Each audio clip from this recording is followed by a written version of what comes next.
ಶ್ರೀ ಮಹಾಗಣಪತಿ ನಮಃ. ಶ್ರೀ ಗುರುಭ್ಯೋ ನಮಃ. ಹರಿ ಓಂ. ಓಂ ನಮಃ ಶಿವಾಯ. ಓಂ ನಮಃ ಶಿವಾಯ. ಓಂ ನಮಃ ಶಿವಾಯ. ಪ್ರಿಯ ವೀಕ್ಷಕರೇ, ಮೀನ ರಾಶಿ ಜುಲೈ 2024 ತಿಂಗಳ ಭವಿಷ್ಯ ಕಾರ್ಯಕ್ರಮಕ್ಕೆ ನಿಮಗೆಲ್ಲ ಹಾರ್ದಿಕ ಸ್ವಾಗತ. ಮೀನರಾಶಿಯವರಿಗೆ ಈಗ ಗುರುಬಲ ಇಲ್ಲ. ಗುರು ಆಗ್ಲೇ ವೃಷಭ ರಾಶಿಯಲ್ಲಿ ಸಂಚಾರ ಆಗ್ತಿದ್ದಾನೆ. ನಿಮ್ಮ ರಾಶ್ಯಾಧಿಪತಿ, ನಿಮ್ದೇನೋ ಮೀನ ಲಗ್ನ ಆಗಿದ್ರೆ ನಿಮ್ಮ ಲಗ್ನಾಧಿಪತಿ ಗುರು ಆಗಿರೋದ್ರಿಂದ ಗುರು ಪೌರ್ಣಿಮೆ 21 ಜುಲೈ 2024 ಗುರುಗಳ ದರ್ಶನವನ್ನ ಮಾಡೋದನ್ನ ಯಾರು ಮರಿಬೇಡಿ. 16/7/2024 ದಕ್ಷಿಣಾಯಣ ಪುಣ್ಯಕಾಲ ಆರಂಭ, ಉತ್ತರಾಯಣ ಮುಗಿಯುತ್ತೆ. ತರ್ಪಣ ಬಿಡುವಂತವರು ಹಗಲು 11 ಗಂಟೆ 10 ನಿಮಿಷ ನಂತರ ನೀವು ತರ್ಪಣವನ್ನು ಬಿಡ್ಬೋದು. 19 ಜುಲೈ 2024 ಆಷಾಢ ಆರಂಭ, ಆಡಿ ಶುಕ್ರವಾರ ಲಕ್ಷ್ಮೀ ಪೂಜೆ ಆರಂಭ ಆಗುತ್ತೆ. 27/7/2024 ಶ್ರೀ ಚಾಮುಂಡೇಶ್ವರಿ ಜನ್ಮೋತ್ಸವ.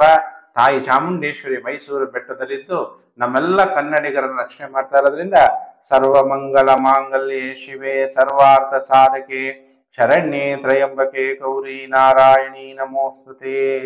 ತಾಯಿ ನಮ್ಮನ್ನೆಲ್ಲ ಕಾಪಾಡ್ತಾ ಇದ್ದಾಳೆ.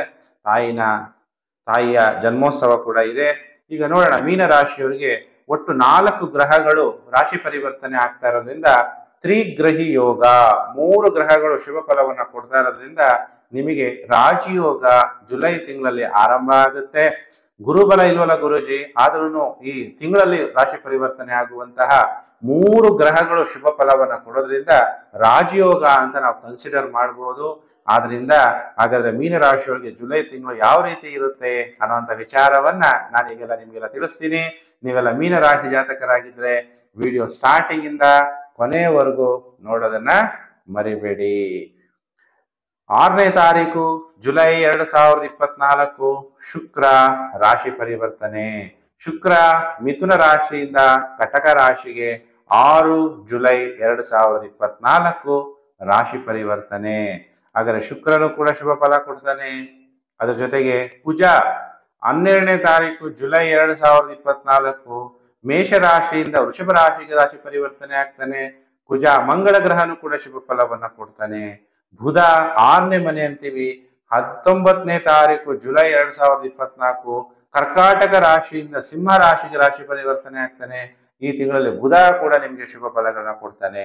ನೋಡೋಣ, ಹಾಗಾದ್ರೆ ಶುಕ್ರ ಅಂದಾಗ ನಿಮ್ಗೆ ಮೀನ ರಾಶಿ ಆದ್ರೆ 3ನೇ ಮನೆ ಅಧಿಪತಿ, 8ನೇ ಮನೆ ಅಧಿಪತಿ, ಎರಡೂ ಕೂಡ ದುಸ್ಥಾನಗಳೇ, 3, 8. ಅಂತಹ ಶುಕ್ರ ಪಂಚಮ ಭಾವದಲ್ಲಿ ಸಂಚಾರ ಆಗ್ಬೇಕಾದ್ರೆ ಮೀನ ರಾಶಿಯವರಿಗೆ ಶುಭ ಫಲ. ಪಂಚಮ ಭಾವ ಅಂದಾಗ ಏನದು? ಪೂರ್ವ ಪುಣ್ಯ ಸ್ಥಾನ. ನೀವು ಮಾಡಿದಂತ ಹಿಂದಿನ ಜನ್ಮದ ಪುಣ್ಯ ಅನ್ನೋದು ಆಕ್ಟಿವೇಟ್ ಆಗುತ್ತೆ. ಯಾರಿಂದ ಅಲ್ಲಿ ಆಕ್ಟಿವೇಟ್ ಆಗಿ ನಿಮ್ಗೆ ಏನಾಗುತ್ತೆ? ಧನ ಪ್ರಾಪ್ತಿ ಆಗುತ್ತೆ. ಒಂದು ಹೆಣ್ಣಿನಿಂದ ನಿಮ್ಮ ಜೀವನ ಅನ್ನೋದು, ಬದುಕು ಚೇಂಜ್ ಆಗುವಂತಹ ಸಮಯ ಅನ್ನೋದು ಜುಲೈ ತಿಂಗಳಲ್ಲಿ ಆರಂಭ ಆಗುತ್ತೆ. ನಿಮಗೆ ಧೈರ್ಯ ಕೂಡ ಹೆಚ್ಚಾಗುವ ಸಾಧ್ಯತೆಗಳು ಕೂಡ ಇದೆ. ಶುಕ್ರನ ಜೊತೆಗೆ ರಾಹು ಮತ್ತೆ ಚಂದ್ರನ ಸಂಬಂಧ ಆಗಿರೋದ್ರಿಂದ ಪ್ರಾಪಂಚಿಕ ಸುಖ ಭೋಗಗಳನ್ನ ಕೊಡುವಂತ ಶುಕ್ರ ಚೆನ್ನಾಗಾಗ್ಬಿಡ್ತಾನೆ. ಯಾರು ಫ್ಯಾನ್ಸಿ ಸ್ಟೋರ್ಸ್ ಇದ್ದೀರಿ, ಧನ ಲಾಭ ಆಗುತ್ತೆ. ಸುಂದರವಾದ ಉಡುಪುಗಳು, ಗಾರ್ಮೆಂಟ್ಸ್ ಇಂಡಸ್ಟ್ರಿ ನಡೆಸ್ತಾ ಇದ್ದೀರಿ, ಒಳ್ಳೆ ಧನ ಲಾಭ ಆಗುತ್ತೆ. ಕಮರ್ಷಿಯಲ್ ಬಿಸ್ನೆಸ್ ಮಾಡ್ತಾ ಇದ್ದೀರಿ, ಧನ ಲಾಭ ಆಗುತ್ತೆ. ಫ್ಯಾಷನ್ ಶೋ, ಫ್ಯಾಷನ್ ಡಿಸೈನ್ ಇವೆಲ್ಲ ಮಾಡೋರ್ಗೂ ಕೂಡ ಒಳ್ಳೆ ಧನ ಲಾಭ ಆಗುತ್ತೆ.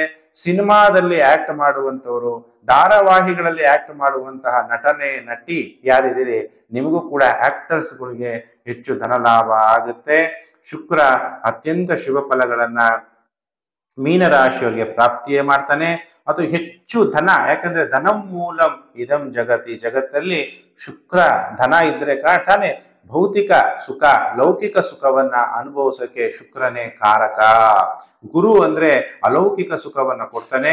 ಶುಕ್ರ ಲೌಕಿಕ ಸುಖವನ್ನ ಕೊಡೋದ್ರಿಂದ ಶುಕ್ರ ಪಂಚಮ ಭಾವದಲ್ಲಿ ಸಂಚಾರ ಆದಾಗ ಶುಭ ಫಲಗಳು ಪ್ರಾಪ್ತಿಯಾಗುತ್ತೆ. ನಿಮ್ಗೆ ಯಾವಾಗ ಶುಭ ಫಲಗಳು ಪ್ರಾಪ್ತಿಯಾಗುತ್ತೆ? ಯಾರಾದ್ರೂ ಜಿಮ್ ನಡೆಸ್ತಾ ಇದ್ದೀರಾ, ಧನ ಲಾಭ ಆಗುತ್ತೆ. ಯಾಕಂದ್ರೆ ತೃತೀಯಾಧಿಪತಿ. ಧೈರ್ಯದಿಂದ ಯಾರು ಕೆಲಸ ಮಾಡ್ತೀರಿ, ಧನ ಲಾಭ ಆಗುತ್ತೆ. 3ನೇ ಮನೆ ಅಂದಾಗ ನಿಮ್ಮ ಸಹೋದರ ಸಹೋದರಿಯಿಂದ ನಿಮ್ಗೆ ಧನ ಲಾಭ ಆಗುತ್ತೆ. ಕಮ್ಯುನಿಕೇಶನ್ ಇಂಡಸ್ಟ್ರಿಗಳಲ್ಲಿ ಕೆಲಸಕ್ಕೆ ಅಪ್ಲೈ ಮಾಡಿದ್ರೆ ಧನ ಲಾಭ ಆಗುತ್ತೆ. ಫಿಸಿಕಲಿ ಮೆಂಟಲಿ ಪವರ್ಫುಲ್ ಆಗಿರ್ತೀರಿ. ಆಮೇಲೆ ENT ಡಾಕ್ಟರ್ಗಳಿಗೆ ಒಳ್ಳೆ ಧನ ಲಾಭ ಆಗುತ್ತೆ. ನೀವು ನಿಮ್ಮ ನೈಬರ್ಸ್ಗಳ ಜೊತೆಗೆ ಉತ್ತಮವಾದ ಸಂಬಂಧಗಳಿರುತ್ತೆ.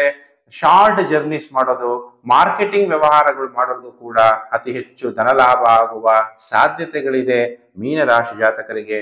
ಶುಕ್ರ ಪಂಚಮ ಸ್ಥಾನದಲ್ಲಿ ಅತ್ಯಂತ ಶುಭ ಫಲಗಳನ್ನ ಕೊಡ್ತಾರೆ. ನೀವೇನೋ ವಿದ್ಯಾರ್ಥಿಗಳಾಗಿದ್ರೆ ನಿಮ್ಗೆಲ್ಲ ಗ್ರೇಸ್ ಮಾರ್ಕ್ಸ್ ಕೊಡೋರೆ ನಿಮ್ಮ ಲೆಕ್ಚರರ್ಸು. ಉಪಾಧ್ಯಾಯರ ಜೊತೆ ವಿಶ್ವಾಸವನ್ನ ಮೂಡಿಸುತ್ತೆ. ಒಳ್ಳೆ ಮಾರ್ಕ್ಸ್ ಅನ್ನ ನೀವು ತಗೊಳ್ತೀರಾ. ಉತ್ತಮ ಜ್ಞಾನ, ವಿಸ್ಡಮ್ ಅನ್ನೋದು ಹೆಚ್ಚಾಗುತ್ತೆ. ಪುತ್ರನ ಮೇಲೆ ಬಹಳ ಪ್ರೀತಿ ಹೆಚ್ಚಾಗುತ್ತೆ. ಅಥವಾ ನೀವು ವಿವಾಹಿತರಾಗಿದ್ರೆ ನಿಮ್ಮ ಪತ್ನಿಯ ಮೇಲೆ ಹೆಚ್ಚು ಪ್ರೀತಿ ಉಂಟಾಗುತ್ತೆ. ವಿಶ್ವಾಸ ಅವರ ಮೇಲೆ ಹೆಚ್ಚಾಗಿ ಇಟ್ಕೊಂತೀರಿ. ನಿಮ್ಮ ವೃತ್ತಿಯಲ್ಲಿ ನಿಪುಣತೆಯನ್ನ ಪಡಿತೀರಿ. ಉನ್ನತಿ ಪ್ರಗತಿಯನ್ನ ಸಾಧಿಸ್ತೀರಿ. ಹಿರಿಯರಿಂದ ನಿಮಗೆ ಪ್ರಶಂಸೆ ಅನ್ನೋದು ಪ್ರಾಪ್ತಿಯಾಗುತ್ತೆ. ಉನ್ನತ ಶ್ರೇಣಿಗೆ ಹೋಗ್ತೀರಿ. ಉತ್ತಮವಾದ ಹೆಸರು ಖ್ಯಾತಿಯನ್ನು ಪಡ್ತೀರಿ. ಸಂತೋಷದಿಂದ ಇರ್ತೀರಿ. ಸಂಗೀತ, ನಾಟಕ, ಚಲನಚಿತ್ರ ಕಲೆಗಳಲ್ಲಿ ಆಸಕ್ತಿ, ಸಫಲತೆ, ಧನಪ್ರಾಪ್ತಿ, ಕ್ರೀಡೆಯಲ್ಲೂ ಕೂಡ ಮುಂದೆ ಬರ್ತೀರಿ. ಇದೆಲ್ಲ ಶುಕ್ರ ವೈಭವವನ್ನ ನಿಮಗೆ ಕೊಡಕ್ಕೆ ರೆಡಿಯಾಗಿದ್ದಾನೆ.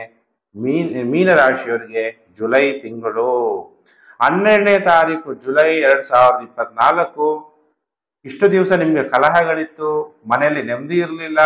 ಈಗ ಕುಜ ದ್ವಿತೀಯ ಭಾವದಿಂದ ತೃತೀಯ ಭಾವಕ್ಕೆ ಸಂಚಾರ ಆದಾಗ ಮನೆಯಲ್ಲಿದ್ದಂಥ ಕಲಹಗಳೆಲ್ಲ ಕಡಿಮೆ ಆಗುತ್ತೆ.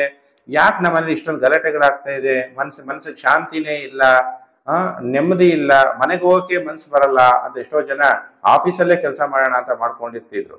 ಹಾಗಾದ್ರೆ ಈಗ ಕುಜ 2ನೇ ಮನೆಯಲ್ಲಿ ಸಂಚಾರದಿಂದ 3ನೇ ಮನೆಗೆ ಸಂಚಾರ ಆದಾಗ ನಿಮಗೆ ಧೈರ್ಯ ಹೆಚ್ಚಾಗುತ್ತೆ, ಕೀರ್ತಿ ಹೆಚ್ಚಾಗುತ್ತೆ, ವಿಜಯ ಪ್ರಾಪ್ತಿ ಆಗುತ್ತೆ. ಜೀವನದಲ್ಲಿ ನಾವೇನ್ ಮಾಡ್ತೀವಿ, ಗೆಲ್ಲಬೇಕು, ಸಾಧಿಸ್ಬೇಕು ಅಂತ ಪ್ರಯತ್ನ ಮಾಡ್ತೀವಿ. ಯಾವಾಗ ಕುಜ ಅಂದ್ರೇನು, ಧೈರ್ಯ. ಯಾವಾಗ ಧೈರ್ಯ ಬರುತ್ತೆ, ಕುಜ 3ನೇ ಮನೆ ಸಂಚಾರ ಆಗ್ಬೇಕಾದ್ರೆ ಧೈರ್ಯ ಬರುತ್ತೆ. ಅಹಮಸ್ಮಿ ಯೋಧ, ನಾನು ಯೋಧ, ನಾನು ಗೆಲುವು. ಈ ಪ್ರಪಂಚದಲ್ಲಿ ನಾವು ಯಾರ ಜೊತೆ ಯುದ್ಧ ಮಾಡಲ್ಲ, ನಮ್ಗೆ ಬರುವಂತ ಪರಿಸ್ಥಿತಿಗಳ ಮೇಲೆ ನಾವು ಯುದ್ಧ ಮಾಡ್ತೀವಿ.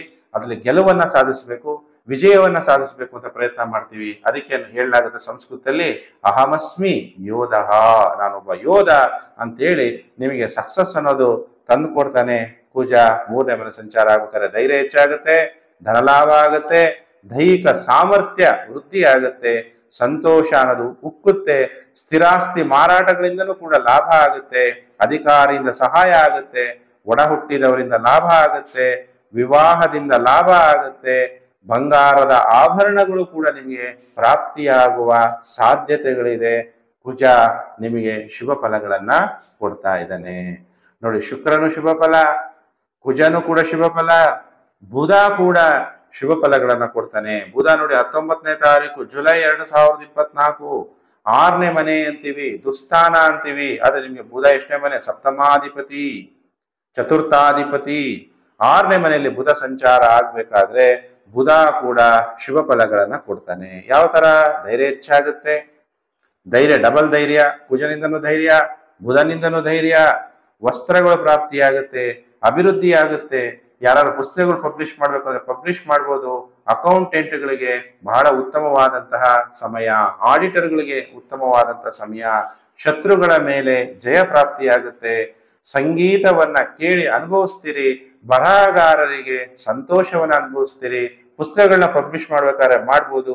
ವಿದ್ಯಾರ್ಥಿಗಳಿಗೆ ಬಹಳ ಉತ್ತಮವಾದಂತಹ ಸಮಯ, ಅಧಿಕಾರ ಅನ್ನೋದು ವೃದ್ಧಿಯಾಗುತ್ತೆ, ಮಾನಸಿಕವಾಗಿ ಸಂತೋಷ ಅನ್ನೋದು ನಿಮಗೆ ಮೀನರಾಶಿಯವರಿಗೆ ಪ್ರಾಪ್ತಿಯಾಗುತ್ತೆ.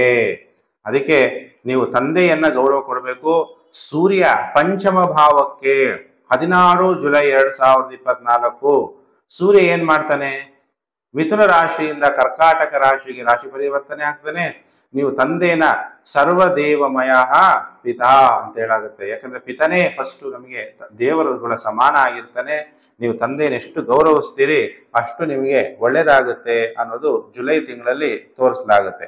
ಯಾಕೆಂದ್ರೆ ನಿಮ್ಗೇನ ಸೂರ್ಯ ಮಹಾದಶೆ, ಭುಕ್ತಿ, ಅಂತರ್ಭುಕ್ತಿ ನಡೀತಾ ಇದ್ರೆ ಸ್ವಲ್ಪ ಎಚ್ಚರವಾಗಿರ್ಬೇಕು. ಅಂಥವ್ರಿಗೆ, ಮಕ್ಕಳಿಗೆ ಅಥವಾ ನಿಮಗೆ ವಿದ್ಯೆ ಅನ್ನೋ ಬುಧ ಗ್ರಹ ಬುಧ ದಶೆ ಇದ್ರೆ ನಡೀದ್ಬಿಡುತ್ತೆ. ಸೂರ್ಯ ದಶೆ ಭುಕ್ತಿ ಆಗ್ಬಿಟ್ರೆ ವಿದ್ಯೆ ಓದಕ್ಕೆ ಬೇಸರ ಆಗ್ಬಿಡುತ್ತೆ, ಓದಕ್ ಮನ್ಸು ಬರಲ್ಲ. ಅಥವಾ ಮಕ್ಕಳ ಜೊತೆ ಕಲಹಗಳು ಉಂಟಾಗ್ಬಿಡುತ್ತೆ.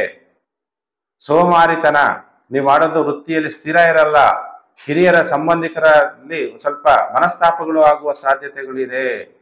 ಹೊಟ್ಟೆ ಸಂಬಂಧ ಅಥವಾ ತೊಂದರೆಗಳು, ಪಿತ್ತ, ವಾಯು ಪ್ರಕೋಪ, ಗ್ಯಾಸ್ಟ್ರಿಕ್ ಜಾಸ್ತಿ ಆಗ್ಬಿಡೋದು. ಯಾಕಂದ್ರೆ ಆರೋಗ್ಯಂ ಪ್ರದಾತುನು ದಿನಕರಃ, ಸೂರ್ಯ ಜಲರಾಶಿ ಅದು ಪಂಚಮ ಭಾವದಲ್ಲಿ ಸಂಚಾರ ಆಗ್ಬೇಕಾದ್ರೆ ನಿಮಗೆ 6ನೇ ಮನೆ ಅಧಿಪತಿನೂ ಕೂಡ ಆಗಿರೋದ್ರಿಂದ ಪಂಚಮದಲ್ಲಿ ಸಂಚಾರ ಆಗ್ಬೇಕಾದ್ರೆ ಹೊಟ್ಟೆ ಕೆಡೋದು, ಎದೆ ವಿಷಯದಲ್ಲಿ ತೊಂದರೆಗಳಾಗುವಂಥದ್ದು, ವೃತ್ತಿಯಲ್ಲಿ ಮೇಲಾಧಿಕಾರಿಗಳಿಂದ ಅಪಮಾನ ಆಗ್ಬಿಡೋದು, ಆಕಸ್ಮಿಕ ತಪಾಸಣೆಯಿಂದ ಸಡನ್ ಆಗಿ ಏನೋ ಒಂದು ಇನ್ವೆಸ್ಟಿಗೇಷನ್ ಮಾಡಿಬಿಟ್ಟಾಗ ನಿಮಗೆ ತೊಂದರೆಯಲ್ಲಿ ಸಿಕ್ಕಿಕೊಳ್ಳುವ ಸಾಧ್ಯತೆ ಇದೆ.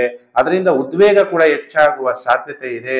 ಅದಕ್ಕೆ ಮೀನರಾಶಿ ಜಾತಕರು ಎಚ್ಚರ, ಸೂರ್ಯನಿಗೆ ಅರ್ಘ್ಯ ಕೊಡಿ, ಶಿವನ ಆರಾಧನೆಯನ್ನ ಮಾಡಿ, ಪಂಚಾಕ್ಷರಿ ಮಂತ್ರ ಓಂ ನಮಃ ಶಿವಾಯ ಅನ್ನುವಂಥ ಮಂತ್ರ ಜಪ ಮಾಡಿ, ಗಂಗಾ ಜಲದಿಂದ ಶಿವನನ್ನ ಅಭಿಷೇಕ ಮಾಡೋದ್ರಿಂದ ನಿಮಗೆ ಬರುವಂತ ನೆಗೆಟಿವ್ ಎಫೆಕ್ಟ್ ಕಡಿಮೆ ಆಗುತ್ತೆ ಅನ್ನುವಂಥ ವಿಚಾರವನ್ನ ಹೇಳ್ತಾ, ಪ್ರಿಯ ವೀಕ್ಷಕರೇ, ನೀವೆಲ್ಲ ನನ್ನ ಚಾನಲ್ಗೆ ಹೊಸಬರಾಗಿದ್ದರೆ ಸಬ್ಸ್ಕ್ರೈಬ್ ಮಾಡ್ಕೊಳ್ಳಿ, ನೋಟಿಫಿಕೇಶನ್ ಬೆಲ್ ಒತ್ತಿ, ಆಗ ನಾನು ಮುಂದೆ ಹಾಕುವ ಲೇಟೆಸ್ಟ್ ವಿಡಿಯೋ ನಿಮಗೆ ಬೇಗ ಬಂದು ತಲುಪುತ್ತೆ.